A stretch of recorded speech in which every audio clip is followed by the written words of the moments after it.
Welcome back, everybody. I cannot hardly believe it, but we are in the final week of the Play Along Journal series. So, this has been a 40-week or 40 spreads in 2 different art journals, and I've taken you along for every step of the way. I am so pleased that I could do that this year and bring you along for the experience. I'm really excited about the next year here on YouTube. I'm hoping to bring you a wider variety of videos that will be really fun to watch and hopefully be inspiring and give you some new things to think about and some new things to try. So, if you have specific things that you've seen from me, maybe you've seen it on different social media or whatever, leave me a comment down below. What are the things that you want to see from me? What are the supplies that you're curious about? What are the techniques that you want to learn about? What are anything? Anything is up in the air, so just leave that comment down below to give me some ideas of what you are looking for the next year. So I started out, let's start talking about this spread that I'm working on. So this final page here has a little pocket on the left side, and on the right side has a little flip out. So I took a previously made snippet roll and cut it down to a smaller size, and that gives me the perfect base for a little tag to slip into that pocket.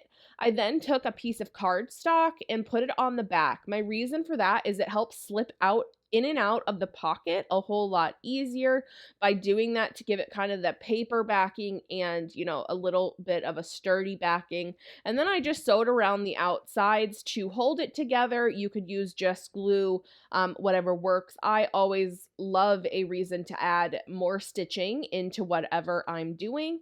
And then I found a little quote that I had pre-done and added it to the back.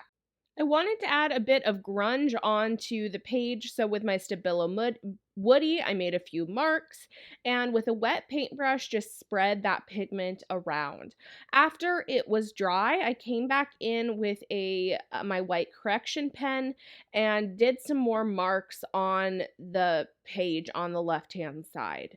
Now I'm going to add just a few little collage elements onto the right side of the page as well, and see where that gets me. So I already have a little bit of color on the page with the flap that was there, so I'm kind of sticking with that black and white scheme, especially because that snippet roll is there on the left, and so I think it's kind of fun to just accentuate that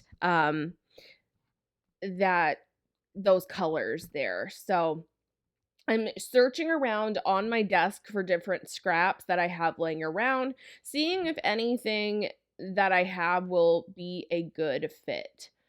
I always love adding the drywall tape because it is kind of a fun pattern, and it adds some texture to your page as well.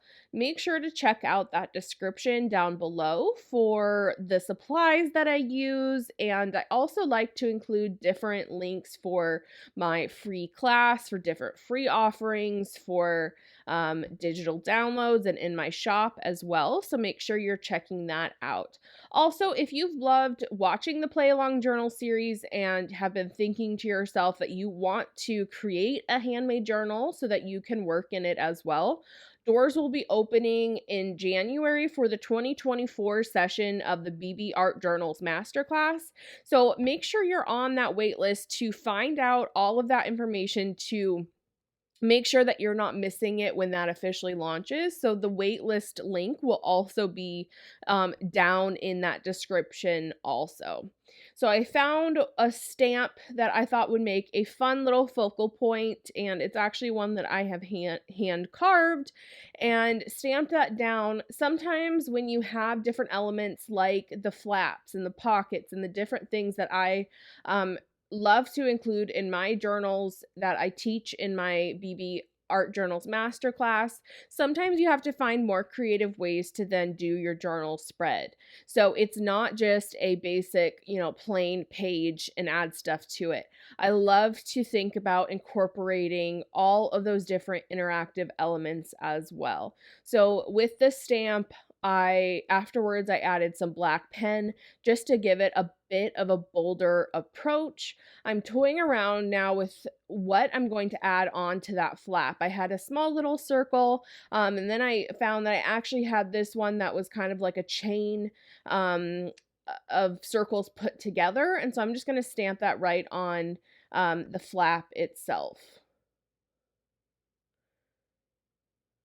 A fun thing to think about is not making your elements always fit inside your page. So you can see on that one I had it go off of the top of the page there, and it's kind of fun then because it looks like a continuation. It looks like it was almost cut off to make it fit, rather than scrunching it in smaller to have it be contained on the page itself.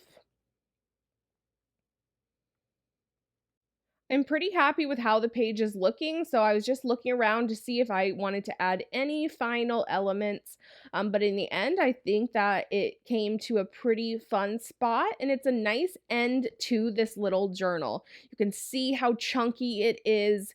That's one of the reasons I always like to make my closures so that they can expand. Your journal can be any size that it wants to be. So let's head to the teal colored journal, and this is the final page in this journal as well. So I'm taking a piece of paper that was already done.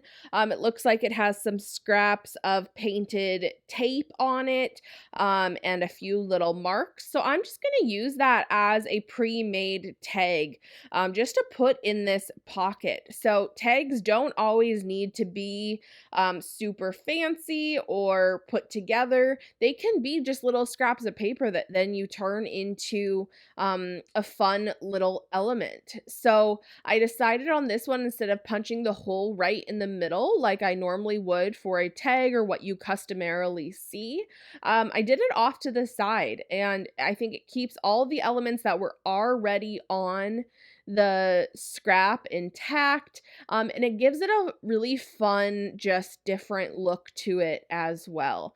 So I'm just trying to thread that baker's twine through the top of that. I decided to use a little scrap of painted fabric, hand painted fabric, and then baker's twine as well, and it gave it a really fun look, I think. I took that little tag to my sewing machine and just sewed on those pieces real quick. So now I'm adding a little bit of color onto that fun paper that's the flap. And believe it or not, that's actually a digital download that I made a scan of my own work and then printed it out. I wanted the color to fit a little bit better for the exact page that I'm working on right now. And so I just took my Neo colors too, and drew over some of those marks, and I already had added in some white art marks and things like that. So I definitely use digital downloads in my own work, and I use ones I create, I use ones that other people create. I think it's a fun way to add papers into your stash and have different styles and things like that. So I'll make sure to include that link down below for all the digital downloads that are in my shop also. So I added a paper that already had those dashes on it. It already had a pattern into the background there, instead of taking the time to do those marks right there in person. And the fun thing about that too is tearing off a piece of paper that already has the marks on it. If I were to go do those spearmint green colored marks, I would probably like fill the whole thing, versus here it looks like it was torn halfway, and I think that's a fun way to then incorporate it. So I added in some white gesso to kind of blur those edges and make things just look like they integrate a little bit more. I'm testing out different pieces here. I'm not sure what I want to include, how I want to include the different papers, how to make everything flow really nice and easy. So I love to audition different scraps that I already have laying around on my table. Sometimes I don't find something that works, and so I have to go dig deeper into my stash, but that's one of the big reasons I love to have pre-made elements already made up, because it just makes life so much easier. You can audition through those different things versus having to stop and really think about what you need right there in the moment. A little bit more white gesso onto the page just to kind of top everything off. Overall, I really hope that you guys love this series. It was so fun to bring it to you over the past year. I think it's a true example where how I just kind of go over the top on everything. My original plan was just to do one journal to show you, and then at the last minute, back in January, I was like, oh, I should do two so they can see it in two different colorways. I definitely made twice the work for myself, but I think it was really fun to kind of see the difference in styles through the two journals, to see two different color schemes, to see how it works. When I work in a journal, I really do stick to a color scheme a lot of the time, unless in my mind, from the beginning, I tell myself that I can do whatever. It's kind of weird rules that I set for myself that don't really need to be there, but hey, that's who I am. And I hope that you guys have a happy new year, and I cannot wait to see you soon with all the new videos that I'll be bringing to you here on YouTube. Have a good one, and see you next time.